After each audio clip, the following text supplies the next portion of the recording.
Hey, welcome to another episode of the Greencastle podcast. I'm your host, Jonathan Kleck. I am coming to you from my spare bedroom because this is COVID-19 time. Despite my ridiculous headset, I am not calling the shots on a NASCAR race. But we are excited to have another awesome guest on today, Erica Webster. She is a former soldier turned PE teacher turned fitness instructor and turned entrepreneur, and she is doing great things out there in the entrepreneur space. She's a great advocate for veteran service organizations and veterans causes, but more importantly, she's got a great story about how the COVID-19 pandemic hit her as a small business owner and how she has pivoted and continues to pivot to solve problems. And there's really we're going to get into some great conversations, some great details, pull the curtain back a little bit on the challenges she has faced and how she has just gotten creative, gotten innovative to solve problems. There's a lot to be learned. If you're a business owner or if you're just existing in the world trying to solve some problems, you can learn a lot from Erica's thoughts and from her actions and what she's done. Hope you stay tuned. This individuality stuff is a bunch of crap. There's a reason why. A master of innovation. The key to this growing is you. Any rational person would give up. I can't disagree with that. Make sure that we're not prisoners of our own experiences. You need a team of great people. Will not tolerate a loser. What they need is a common vision. Helping organizations win one veteran at a time. This is the Greencastle podcast. Are you good? Yeah. All right. What do you want to talk about? My mom. I don't know. You're the one who said you'd come on here. So what do you want to talk about? I know. Well, I wanted to show you my mug that says "This is going well." And is that sarcasm? I think it's irony. So every day at 9 a.m. I have what's called Tea with Coach E, and I share the link with all of my members, and they can either come sit there and listen to me talk, or they can not. But they have a post. It's a daily accountability, and they have to check in every day, and that's what the check-in is. So it's my video, and it's from 9 to 9:15, and it's like current events, what's going on with Dub, what we're doing for COVID, new classes, and just basically, hey, like, we're going to keep things normal. And here I am. I feel like I need to be present in their lives in order for me to kind of be relevant. And because when this all started, I quickly learned that I was no longer in just the business of owning a gym, that I am now in the business of hospitality. I am now in the business of entertainment. I am now in the business of therapy, mental talking to people. So I became this like jack of all trades, and it's been awesome. And I'm kind of nervous that when we do go back to the gym in normal life, that I'm going to lose touch a little bit because I'm so deeply involved in everyone's life every day. But anyway, so like this is going well is kind of like the chaos of the world is happening, but not here. This is like I like the irony. It's good. And so that's actually and again that's some great humor, and that's sort of you and I have known each other for a long time, and we've interviewed we've done an interview before, but the reason I wanted to bring you back on to the podcast is because you and I were on a Zoom call with a group of folks a week or two ago, and you talked about your story about where you were and what was happening in your life when the whole coronavirus thing moved from there's something going on over in some place called Wuhan, China, to holy moly, this is real and it's affecting our lives, to oh my God, like non-essential businesses for which the gyms were deemed non-essential. Those are shut down, and I wanted you to kind of walk us back through because I think people listening to this can really find some inspiration in your story. We will. Everybody knows now that you're a veteran, you're a female entrepreneur, you're really an inspiration and former teacher turned fitness enthusiast turned counselor in a COVID-19 world. So take us back a little bit through where you were and what was going on with the business and sort of where your transition is from the start of when this thing really started ramping up, the COVID thing, to where you are today. Well, to be honest, when this whole thing really kind of ramped up, I was on a Caribbean island drinking margaritas in the sand, and Everything's come full circle now, right? Minus the sand, but just a lot of day drinking again. Yeah. And I didn't have service unless I was in my room, and when I went up, it was actually the first day, I had like 20 missed calls and all these text messages, and I was like, oh my God, someone died. So I look, and it's just, what are we doing? Are you shutting down? Are you staying open? And I was just like, everyone chill. First, chill. Let's evaluate the situation. And I said, until there's an order put out, we're just going to continue to operate business as normal, wipe down the equipment.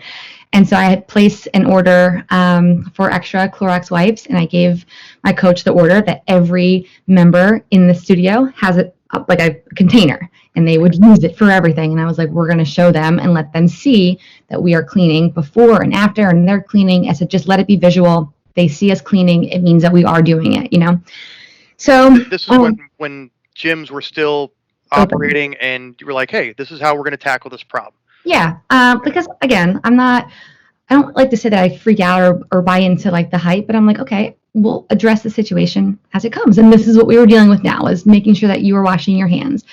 And then I even went and made a video talking about, not touching someone else's equipment, not sharing it, not bringing in your own towels, using throwaway towels. And I thought about all of the things that were going to be, germ spreaders, and just put out a little memo. And that's like one of my things too with my members is you're always going to hear it from me through a video. I'm going to go live. We're going to talk about it. No secrets. And that's like the whole, being authentic. And I told him, I said, what's that? I was going to say, this is early on. So this is still early on so already you're, and that's part of the reason I wanted to bring you on, is because your story is, One, your modesty is it's honorable, and it's an appealing quality of you that for all the years I've known you, you're very modest about what you do. But in this part, I'm going to try and push that modesty aside, and I really want you to brag on yourself, because there's a lot of lessons that we can learn. So one of the first things I'm hearing is that early on you were out on the front end of this, like, okay, this is happening, we're going to get on the front end, and so what was your goal? Just like to just make your members feel comfortable, or you just felt like that's what needed to be done? Were you mirroring what other people were doing? No, the name of my game is offense. I don't like playing defense. So I immediately heard, and I knew where this was going to go. I mean, if you think about it, you see what's happening in the world. Italy was happening. And so it was only a matter of time. And like I said, I don't like defending. And I think I learned that in the military, where it was like, it was never, proactive. We were always reactive, and it was always hurry up and fix it. And so I really hate that method. So that's why I kind of just took the initiative to start cleaning, because that's where the problem started, and I wanted them to feel comfortable and safe. And that's kind of the motto anyway of Dove. So when chaos is happening in their own personal lives, they come to Dove, and it's safe and it's calm. So if I start freaking out and I start ramping up and being weird and telling them to, start worrying, then now they have chaos in both parts of their life.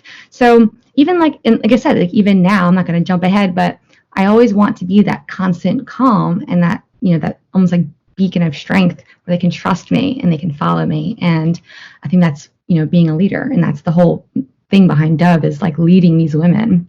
So I was only gone for a couple of days, and then I came home for one day because I was going to visit my sister, who was deploying to South Korea, because she's a physician's assistant, to go handle COVID. So I'm stressed out now about my sister going over to Korea. I have one day in between to go to Dove and kind of test the waters and see. And by this time, the order was given that everybody needed to close. So the non-essential services are closing now when you get back from the Caribbean. And so now, but you're still heading out before your sister deploys. So you're still leaving town with a business of which, and for those who don't know, you are owner operator. You don't have a team of 90 people helping run this. You are the face of the company, but also the executor of all operations. Yes. Well, I have an admin Sure. and I have a coach. But yeah, there's three of us. We're a big Yeah. team of three, Yeah. whom I trust. So I knew that it was in good hands too. Even in Jamaica, I was like, just do this, and I trust them to execute. I don't follow up. I don't micromanage. And that's how I built this team because of that. So, but I came home. I had the day, and I held an outdoor boot camp. It was a Friday morning at 5 a.m. and I put them in parking spaces. And I said, this is your parking space. This is yours. Don't leave the white lines. And then I think we had maybe like 16 women signed up. And then by that morning, it dropped to 4. And that's when I was like, all right, Wow. this is, the women are scared. This is what I need to do. And that's the whole idea behind that outdoor class was I wanted to gauge the temperature of it. So after that class, I went home and kind of rewrote my entire business model. And that afternoon, I made a post that I was going to lend out all of the equipment in the gym and that we were moving to an online platform. And that was going to start the next day. So the governor, so Trump declared the state of national emergency on a Friday, and I think the governor of Pennsylvania, Governor Wolf followed like the following Tuesday or Wednesday, and so this is like after that. Yeah. Oh wow. So this is very early on. You decided we're pivoting our entire business model. So go ahead. I'm sorry. Yeah. And I'm friends with a couple other people in the industry as well, across the nation. And we were kind of like, are you closing? Are you closing? Are you letting one person in? And it was this whole thing. And I was like, you know what? I'm closing the doors and I will give all my equipment away and we're going to make this possible because I don't want the fear of them coming in, affecting it was watching that class drop in size. I already knew that it was there. So lending out the equipment blew their minds, first of all, because when I told them we're going to move to an online model, I know a lot of them were worried about not having the weights or bands or blocks. We use all kinds of stuff. So one of my members, who's also my admin, she's very smart with tech, created an app instantly. And what it was is we took a picture of a piece of equipment. The person approved that that's what the equipment looked like when they received it. And there was no physical exchange that had to happen. So they would submit what they wanted and I would walk the equipment outside. I'd spray it, wipe it, close the door. They would take it, give me a thumbs up, and then I would hit submit. And that's how we did that. It was just, at that point I was like, we're not touching. We're not doing any of this. Talk about surrounding yourself with smart people, huh? Yeah, exactly. You're only as smart as the people around you, So then we did that, and I created Zoom. So I gave a little tutorial to my coaches on how we were going to run Zoom classes, and I knew that the first you said you created Zoom, and you created a Zoom account platform for conducting classes. Right, because everybody was discussing at the time, like, oh, we're going to go Facebook Live. And not that it's unprofessional, but Facebook Live, you can't see them. I just think the quality could be bad. I wanted to still kind of keep the integrity of my business model while shifting to virtual. And so this way, you can pull it up and you can have all those little boxes and I can still make corrections or maybe just even acknowledge the person that's in there. Whereas Facebook Live, you can't see who's on there. And that's not our thing. I'm just going to say, so are you down at your sister's where she said Oklahoma? Yeah. Okay. So yeah, this time I'm now in Oklahoma at Fort Sill. And so you are, again, not here at home where you run your business. You're now doing this remotely. And on top of this, correct me if I'm wrong, you didn't have, you were not an online gym. You didn't have any virtual classes or anything like that. You didn't have YouTube videos where people could watch, or you were just you were an in-person gym, and that was your business model up to this point, right? Correct. And so now you're down in Oklahoma visiting your sister before she deploys overseas, and you're also trying to do a radical pivot to your business. Yes. All right, so take us through. You're like, all right. And again, we're almost skipping over pieces where you're like, I actually had to consider the different online platforms. And so were you doing research? Were you tapping into a network to how were you gathering information to make executive decisions and to be confident that you're making the right one?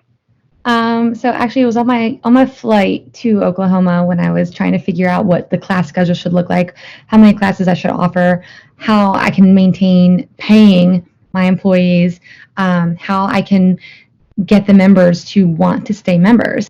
You know, if you don't get to go to your gym, why should you stay? So all of these ideas are, coming up into the forefront of my mind, and I just needed to problem solve. So I one step at a time, and I base the coaching schedule stayed the same so that it would be kind of normal that you would still have the same coach on Monday, Tuesday, Wednesday that you had as you came to the gym. I just shifted the times because I knew that now that the times were different, you weren't getting up and going to work. We were home. But I actually felt like a really terrible sister because at my sister's house, I spent most of the time in their study, in front of the computer. And that's when I started doing the tea with Coach E, because I would go live every morning because it was changing. And I was like, okay, this is what we're doing. And I wanted them to see me and hear it from me. And then my sister has like an in-home gym in her garage. So they're both dual military and, super fit. So it was really actually to my advantage that I was there and able to do this. But they're an hour behind. So that was, I think, probably my biggest mistake was I forgot. So I went to teach the class and I'm like freaking out because nobody's online yet. And it was because I was an hour ahead. So I thought that I lost all of my members. I thought that it was like it was the worst feeling in the world. But then. So your tea with Coach E, and this is something we've talked about with as leaders and business principals here in this weird COVID environment, is there's a variety of different groups that you need to connect with because we've lost connection. There's nobody's coming into your restaurant anymore. So you have your employees that you have to connect with, you have your customers that you have your vendors. Your tea with Coach E was designed to keep a connection with your members? Yes. And your coaches as well, or that was separate? No, it was the same. So Okay. the idea was let's have a relaxed conversation, almost like fireside chats, right? So you would see me in my home or wherever I was, and you would see that I was calm and that I was cool and that we were going to do this together. And it was a back and forth conversation. So it wasn't me making a video, kind of barking orders and giving instruction. It's dialogue so that they can ask questions as we go. So in the beginning, it was more a lot of information. This is what we're changing. This is what's happening. What are your questions? Yeah. Now it's been 4 weeks. It's turned into our plan for the day or for the week. And I won't gloss over any of that stuff. We'll get there in a minute, but it was just my way of connection too, because I'm an extrovert, right? So I need people, and that's why I loved my gym and being there. So now without seeing the people, I started to kind of feel a little bit panicky, like, oh my God, I'm not going to be important to them anymore, and I need to be relevant, and I need to be involved. I need them to want me. And I think that's kind of where everything else started like coming into play. So like I said, I'm a member, with this gym group, and we were kind of like bouncing ideas off of each other. But I'm the only model like mine, so I'm only women. And I felt that I had more of a predicament than they did because now women aren't going to work, and now they're teachers, right? So now they have, and not saying that men aren't the same, but the majority of my women are all of those things. So that's when I had to adjust the times. And I decided that once I set the schedule, I couldn't change it anymore. That I needed to become a part of their schedule. So when they wake up and they cook breakfast, tea with Coach E needs to be on that agenda so that they would come sit with me from 9 to 9:15, and then they would set their kids up, and that's what happens. And then I needed to be in their agenda for, when we do cooking with Coach Becca. So every Wednesday at noon, they come online and Becca cooks a snack and that we meal prep for the week.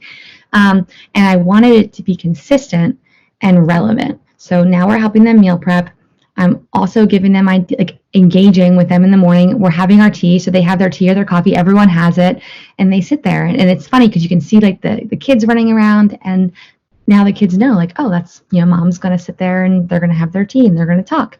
So it's very much and again, I'm not trying to put words in your mouth, but what I hear is that you very much or just there was a lot of intuition that both as a woman who enjoys staying in shape, but also you mentioned yourself, like we're human beings. You had your own personal desires, and so what I hear is that in hey, if this is when they needed to be have tea, or if this is another way that they needed to feel connected, meal prepping, that's a need they have. You were looking, and again, I think it's really it's pretty impressive that your pivot continued to reflect an empathy and an intuition, like they're not just looking to work out. Because so far what you've talked about is having tea with them. It has nothing to do with their physical health. It has their emotional and mental health. Meal prepping, that's time management. That's a mental health thing for moms who are trying to juggle being now like homeschool teachers and working and still doing all the other stuff they do. And I find it very interesting that you're like everything you've mentioned so far in the pivot of the business. Very little has had to do with actually conducting classes. It's been just trying to be, as you said, I have to be a part of their business, and I think that's an interesting thing for business leaders to go. What do my clients need, and how can I adjust to meet their need? How can I pivot not only what I want, but my service model to meet their new needs now? And was that a conscious thought, or was that just something that you were like, just what I'm doing? Maybe a mixture of both. I know that, when I mentioned I needed to stay relevant. So it was kind of, I always tell people, you can't be selfless without being selfish. Sure. It's just, it's impossible. So I think the selfish part of me was I needed them. And in turn, like, I know that they needed me. So it was just kind of, I don't know, a little meatball right there of needing each other. And, how big is your meatball, by the way? The way you molded that thing. Yeah. Lots go in there, lots of ingredients. So, and I did, I had to think about the whole, so I call, the whole person. So the whole person isn't just the working out. That's like the tiniest little part. And, and about Dub and the whole thing, we are so much more than just working out. That's just a little piece of it. So that's, every Friday. So tonight at 6 p.m., this will be our 6th happy hour social that we do. But we play trivia and games. So last week we did Name That Tune. The week before was charades. Tonight is trivia. I just made up a bunch of questions about like the coaches and about Dub and stuff that's relevant. So we play games, and their spouses are allowed to join. They're allowed to invite their friends. So, there's 15 to 20 people on here, and we're just drinking and having a good time. And again, people are like, oh, it's interesting that you're hosting like a drinking party. And I'm like, it's going to happen anyway. They're going to do it. Why not facilitate it? And again, be relevant in their lives. So now they look forward to something with me, which is going to keep them engaged, which is going to keep them being a member and also keep them happy. They're not just a dollar sign, because people can come and sign up for a month and then they don't feel any love, then they leave. So it's a big investment, and it's work, but I don't see it as work because I don't know, I enjoy it too. And it was interesting. So I just got an invitation in the mail to one of my members' weddings. And it's, are you ever going to send an invitation to your wedding to someone who works at LA Fitness? It's just probably not going to happen, right? So that to me is, again, it's like, that's my paycheck. That's my proof, is that we're connected, and it's this thing. So I knew that I needed to take care of my people. I'm not a mom, but like, I feel like a mom to all of them. And so that became that. And then later came more physical fitness stuff. So the first couple days, first week or so, I was more focused on having these set schedules. Things were going to happen at this time, and they still do. But now we've transitioned to every week. I put them into accountability groups. And so I took the list of all my members, and what I did was I broke them down to like who is shy, who doesn't talk, who needs more motivation, who's super motivated. And I divided them up so that each team, basically, or squad, if you will, was evenly dispersed, so that you had the extrovert, you had the introvert, you had the motivated, you had the strong. And now I put them, I think there's 10 groups, and I put them with each other, gave them each other's phone numbers and emails, and every week they have a new challenge that they have to accomplish together. And so last week, do you label them? Do you let them know that you're the quiet one and you're the introvert and you're the? No. I'm kidding. I think they know. But we created this shared Google sheet, and they earn points. And so at the end of quarantine, when this is over, the individual And the top team, I'm going to probably just take out to dinner or something, and we're just going to celebrate. And so it's something small, but it's helping them stay accountable. So now they're also getting closer to each other, because sometimes when you go to the gym, you don't get a chance to talk to the person. So now they're creating friendships with 9, 10 other women in their group. They're texting each other and they're staying accountable, and we're doing silly things. Last week the challenge was you have to do 100 push-ups a day, but they have to be outside. So nothing inside counted. This week it's mileage outside. So I don't care what your steps are inside. I want you to go on a hike, go on a walk. So it's things like that to just kind of keep them engaged. Otherwise, people are going crazy sitting on their couch, and now I'm giving them homework and stuff to do that's also making them feel good. It's giving them those endorphins, and they're feeling better, and they don't even realize that that's kind of what's happening. They just think that they're doing a challenge, but really I'm trying to strengthen their mental toughness as well. That's fantastic. I want to go back, and I feel like I sort of took us out and down a rabbit hole, and because there is, and this is part of it, but I want to go back and just kind of follow that story, how you pivoted and how you transitioned the business, and we sort of talk about a little bit about the end state where you are today. So you're in Oklahoma, you're at your sister's again. As you said, you're like married to the computer and using their gym. You're out there. You were there for a week. Where I don't know how long. So, what else did you do to pivot the business to say, okay, this is a radical departure from where I thought we were going to be 6 weeks ago? I thought we were just going to be smooth sailing. What else did you introduce, or what other things did you consider? Were you on chat rooms with other gym owners, or what were you doing to go? All right, not only do I need to maintain a connection, I need to keep the lights on as well, and sort of what other things are you involved, or are you doing right now that were a result of that transition during that week or over the weeks that happened since? So I've been a part of this gym group for maybe like 2 years now, and there's probably 30 of us, and we're all super close. It's gyms across, again, the country, and so we were all like spitballing ideas, and we all have a different kind of gym, whether it's CrossFit or yoga.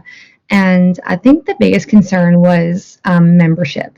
It was, running a business is expensive, equipment is expensive, mortgage, leases are expensive, insurance. So the biggest concern was, what do we do? Because this is our job, so members don't pay membership. I don't get paid. And that was like the biggest concern of all of us in the group. And so we all kind of together in our own way put together like a letter, because we all had different concerns and different types of membership. It was more based on what can we offer you, or hey, if you are thinking about canceling, can we keep you on now and reimburse you at the end, or can we offer something else? It was kind of like almost figuring out ways to so that not everybody cut off at once. And that was the scariest part. It was, I still have to pay my lease on the building. I still have to do all that stuff. It doesn't stop. And then of course, paying coaches. I don't want to take that money away from them. And so that was kind of the next step that I dealt with, kind of like by myself, right? So that's not anything that the members needed to know, but I did want to open up the dialogue. So I drafted a letter and ended up not emailing it, because I just feel like I don't read emails either. Whatever. So I made a video, and I ended up crying, shocker. But it was just telling them that, out of everything going on, gym members in my group telling me that they've lost 60, 30, all of these people, I lost one. That's it. This entire time. One person. And for her, it was financial as well, because her life. But so I'm not angry at her at all. I still help her when she needs to, but that was it. And so like when I tell them, we have to check in every day with each other, and my check-in is still, I'm at 1, and people are like, I don't understand. And I think it has nothing to do with me. I think it's their connection with each other and providing that online platform. So at 9, when we do the tea, they don't just get to see me, they get to see everyone. And I think like that was a really big part of it, when they're like, oh, I miss you, and I get to hear them talking to each other. Sometimes I kind of just sit back, and I think that retained a lot of the membership as well. And then I had to figure out how to offer new membership, because I just didn't want to stay stagnant. And in the event that more people decided that they were going to quit, I needed to kind of come up with something. How do you charge for an online class when I'm not there, when you don't necessarily have the equipment, when you're in another state and you're not taking it live? So I came up with a weekly payment plan, which would be easy because when this ends, if it ends abruptly, it's only a week. So we can just cancel it right away. So I had to kind of factor in paying my coaches, the time it takes, and that's, coming up with the fee for the membership and then promoting that membership. So I did that instead of boosting Facebook ads, which I don't know. Yeah. Let me stop you for 1 second because I want to come back, and I'm sorry to keep stopping you, but there's really good parts to this story that I don't want to breeze over just because this is a podcast. We try and dig into the tenets of leadership, and there's some really interesting things. You said just now. You said I don't think it was me. They were coming for each other, and that's probably true. And I think what's interesting is I think that's a great hallmark of leadership. Is one is not just doing it for self-congratulatory purposes and opportunities, but passing it on, but also recognizing that you created the conditions, and we know that from the military, right? Task, conditions, standards. But you created the conditions for them to get together, and you created the environment that created. And certainly, you as a business owner, again, you're not the type to sit there and pat yourself on the back. But we would, from the outside looking in, we would say, as a leadership consultant myself, I would say you did a great job of it appears creating the environment, and that's what people were buying into. It was not just the opportunity to come to get together because they can do that on their own Zoom calls. It was buying into you and what you had created, that the environment you created. Would you, again, if you were taking off your modest hat, would you say that was something that you consciously knew, or was it just sort of an organic process that just happened? Oh, that's a tough question. I don't know. This isn't an easy podcast. I know. Oh, you're really making me dig deep. When do we get into calculus questions? I think I fear taking credit because I don't want it to go away. And so I think a lot of the things, I know that I work hard, and I know that I have an authentic and vulnerable answer. That's part of what makes you endearing, I think, to the people who follow you on social media and your members, is that endearing, authentic response. And I'm sorry, so please go ahead. That's and so I don't ever want to be like, yeah, that's because I did this. A fact, right? But a fact is, yes, I started the tea. But I think another fact is that if they didn't want to go, then they wouldn't. But then I guess another fact is that they want to go because of me. So yeah, I suppose. I think because I genuinely they just feel my love, and like I'm obsessed with them, and I think that they just love to feel good, and they know that it's going to come from me, it's going to come from my coaches, it's going to come from each other. And if something makes you feel good, you're probably going to keep going, right? You're going to keep doing it. So I see the patterns, and I'm like, well, this is working. And if you're a leader who is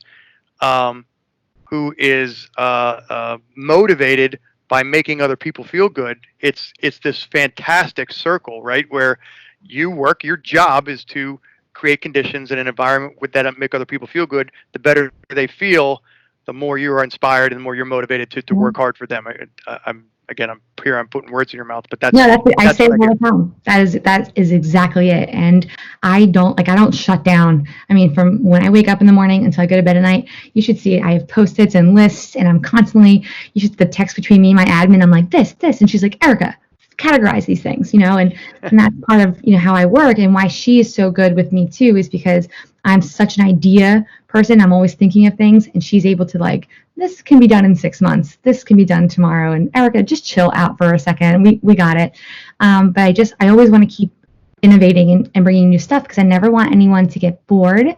And I don't want to say that like I'm the first to do things, but when this all started, I did not see anybody moving to an online model. It was, Facebook videos or go to the YouTube. And it was like the way I see it. I think I even mentioned this in the group. If you're going to do something, be first and be the best, because everyone's going to come and follow, and then everyone's going to be doing it. But if you did it the best and you did it first, you're going to have your set people out there. People aren't going to jump and try to see what's the best one. And I think that's a big part of it too, is like, hey, we did it first, and this is what our business model looks like. And I know that maybe people aren't going anywhere, and it's because we're awesome, kind of thing, you know. And it's interesting. I'm sorry. Go ahead. No, I was just going to say, and I think that's a part of being a leader is you're not a follower. It's that easy. I was going to say, Apple has been notorious for not being first to market. They were with some things, but they sit back and allow other people to do whatever, the some variation of the touchscreen or some variation of the cameras. But what they have a great following on is they're the best. They sit back and they watch other people do it, and then they do it, 10 times better. Now, I'm not getting to debate whether you're an Android or Apple guy, but that is the people who subscribe to Apple products have said that's one of the things they do well is they sit back, they watch what other people do, and then they come out and they do it even better. I like that's an interesting challenge as a leader, is be first and be the best, because so much of that first foray into any effort, especially as a leader. That's leadership 101 is taking chances, calculating your risks, but not being hamstrung by trying to get a perfect solution. At some point, somebody else is going to beat you to the game and get out there first, right? So get out there ahead of the group, but also be maybe be prepared for your ego to take a little bit of a beating going when the customer comes back and says it needs this, that, and the other fix, and being able to continue to not only put the first product, be first to market, but then also be willing to continue to adapt, right? Don't set it and forget it. You have to put it out there and then be willing to adapt. And that's one of the things, I follow all of the gyms within like a 10-mile radius. I subscribe to their newsletters. I follow them on social media, and people, think that, like we're cheating or you're stealing their business model. And I'm not stealing. I'm making sure that I'm always better. So when I see something or they're running a challenge, I almost laugh. I'm like, oh, look at that wording, or look at that, and it's because who are the gyms that you do that to? I'm not. If you actually would have said, I would have had to edit it out. Had to edit it out. Yes. But no, that's the idea, right? Because we're constantly changing, and I have to constantly be innovative. And I'm not inventing exercise, but I think that when I talk about on my logo, it says fitness redefined. I'm redefining it. So you may have something this way, and I'm going to redefine it, and it's going to fit, and it's going to work for my business model, and everyone's going to want to try this. And then maybe something else comes out, and I'm going to take it and I'm going to redefine it and make it mine. And that's kind of like the Dove way. So yeah, I'm not just saying this is what we're doing and I'm stuck here. And I think that's also why I like to have my tea and talk, and because I'm constantly coming up with new ways of doing things with my members, and that, with changing membership. Like membership couldn't be charged or ran the same way that it was, so I had to change it. So I think, yeah, with Apple, sitting back and watching, you have to watch your competitors or you're going to lose. So let's go back, and I promise you, I won't. I keep interrupting you because there's just so many great lessons that we can that we can go down these rabbit holes with. But I want to go back because I want to finish the story, because you had on that Zoom call we were on, that group meeting, you had alluded to some other stuff that you'd done to pivot, and some challenges that we're having in this, again, very weird, crazy times that none of us thought we'd be in 3 months ago. You pivoted, you created this online model, you're down at your sisters, now you're coming back and kind of take us from there where you've continued to pivot and innovate and meet challenge, some of which you have, and we'll dig into a little bit what you haven't yet. So on top of the regular classes, having the tea, now we're doing bacon, now we're doing happy hours, I wanted another way to kind of connect with my members, because again, I wanted to stay relevant. So after the classes, it's, especially if we can't be there to correct and watch form, I know that they're going to be more sore. And I also know that eating habits have changed drastically. We're not as healthy as we used to be. We're just kind of eating what we can and drinking a lot. So I developed a movement and mobility class. And now we just kind of do stretching. So for 30 minutes, it was a stretching thing. And then it was at the end of every workout, we would have like a finisher or a burnout, which is really hard to do virtually. So now I do 8-minute abs at 8 a.m. So for 8 minutes, that's it. We do an 8-minute Zoom call, and I load all of that stuff onto a YouTube channel now, so they can do it as much as they want. And then I started noticing that their kids were joining for the stretching and for the abs, and the moms during tea would start like, "Oh my God, I'm a teacher and these kids and I don't know how to do this." And I was like, what if I took them off your hands for an hour or half hour, a couple days a week? And everybody was like, "Oh my God." So I went to school. I earned my Bachelor's of Science in Kinesiology, but I also got my teacher certification for K through 12 health and physical education. So I took that model of being a teacher and turned it into like a little dub, I guess, like fitness class. So I call it, they call me Coach E. My nickname is E-Dub, which is where Dub comes from. No one ever knows that.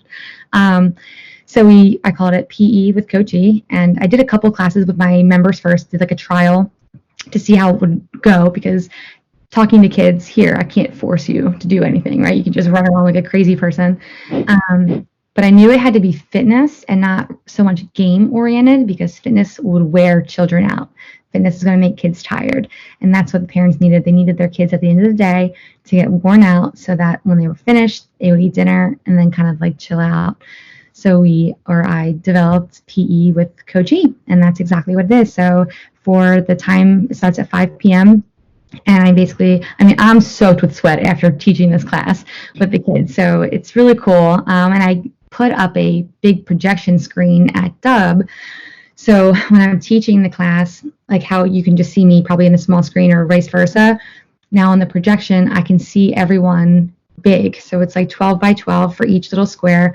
And now I can kind of actually be like, "Jason, stand up." And they're like, "Oh my God, she can see me." So it's kind of cool being able to do that. And you become big brother in their house. Yeah. But the first class that I did, I had moms sending me pictures and videos, and they're like, "This is so awesome," and all the emails. And of course I saved all of that stuff because it's good for testimonial stuff, but it's also good for me because I'm like, "Oh my God, I was a good PE teacher, like this is okay. Like kids do like this." And so it feels good for me, but I'm also like, "Oh man, I just gave them a break for an hour. Their kid was not up their butt or, making some kind of mess in the house somewhere." And then right after class, the adult class would start. So then, they could kind of switch roles, and then the mom would hop in front of the screen. And so we do that every Tuesday and Thursday. And, I have to now think, so I don't know if I'm skipping over things, but now what I'm doing, I actually have it right in front of me, is how can I keep this going, right? When we go back to real life, I don't want to stop any of the things that I started. So now your clients are not just local clients anymore. They're not clients who are just right. I think I remember you saying on one of your Facebook posts that you have clients across the country now. Yeah. Mm-hmm. So there's some in California, Idaho, Oklahoma, up in New England. Yeah. So they're in different time zones too. So I had to be sure that they knew the PE with Coach E was on, Eastern Daylight Time and not their time. But yeah, so I have to figure out how to keep that going, because I think I don't, these people need me. So I can't just say, "Okay, we're done," and leave it at that. So now I'm working on kind of like a second business model, so we can have Dub brick and mortar, and then now we can have Dub online. And I just want to dominate. What's what challenges? What's next? And I want to wrap up with this, because I think this is a great way to kind of conclude. What challenges are you? So one of the marks of a good leader is being able to see the unforeseen, right? And that is the crux of that mythical perfect leader, is being able to accurately predict where the challenge is and be able to position their organization in a position to be best, to be first, and to be on the front end of that. Where do you see not just the industry, but in particular your challenges? What's next in terms of your pivot and trying to stay on ahead of the constant change that we see with COVID?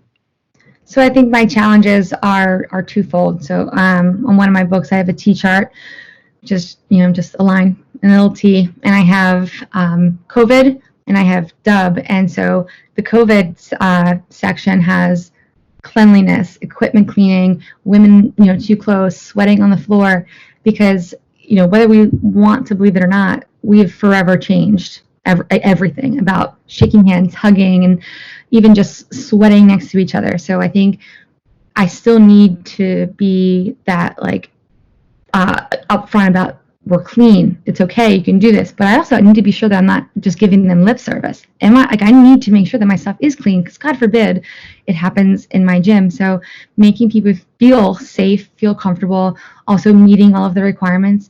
Do I need to cut class size down now? Do I have to change class time so I can fit more classes in with less people? How do I make sure that people are staying in their little box? And so all of that right now, especially with what's coming up with them doing the reopening of everything, is I want to be sure that we are solid on our plan. And then the Dub section, or Dub side of the T chart, is people are now realizing that they don't need a gym. So they've purchased equipment online. Aside from all the equipment that I've loaned out to them, they were every day. Every night in an email I send out an in-home workout, stuff to do with. So I basically taught them how to not need me. So I just need to be sure that they want to come back in.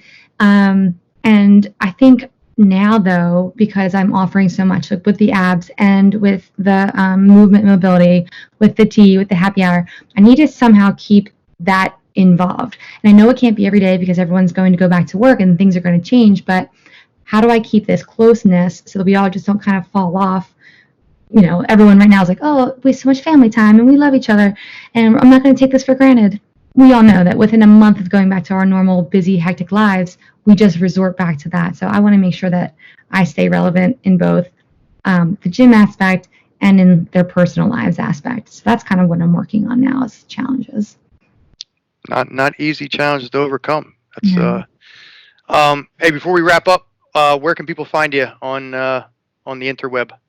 So you can find me at dub-fitness.com, or all over social media, just Erica Webster, or at Dub Fitness on Twitter, on LinkedIn, on Instagram. And I think the easiest thing that you can just do is Google Dub Fitness. I think it all just kind of comes up. But yeah. It's D-U-B, as in the letter W, but D-U-B Fitness. Yes. Because E-Dub is my nickname. I picked up on that Coach E. At first, I thought it was Coachy. Coachy. And I didn't know what Coachy was.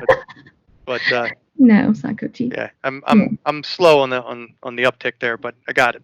By the end of the conversation, I figured out. 47 minutes later, you were like, "Oh my God, that's what she meant." Hey, it's Coach E with the letter Ah. Get it? We're out of time. All right, Erica. Hey, thank you so much for your time. Thanks for your insights, and best of luck. We're really excited to see what's next, and I'm sure there's a lot of business leaders listening that have taken so much from you, and your modesties.